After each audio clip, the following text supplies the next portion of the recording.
My name is Kendra Sutton, and I'm very active in the community. I attended a Chamber of Commerce event, and I ran into an associate with River Chase Dermatology. We are friends, and she knew I had been doing a lot of working out, and yet I was explaining to her that I still wasn't seeing some results in some areas. And it was just a few inches of stubborn area that seemed like it just wouldn't go away, no matter the crunches, no matter what I was doing at the gym. I like working out, but when it's not budging and you're doing what you can do, this seemed like an answer to me. So CoolSculpting was the answer. I was in and out in an hour.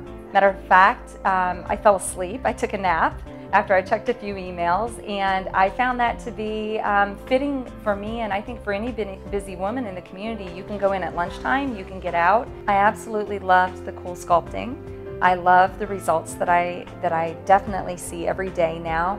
The extra confidence at the gym and in my clothes, and the professionals at River Chase were wonderful. It feels like a family when you come in now, and I would definitely have it all done again. It really works.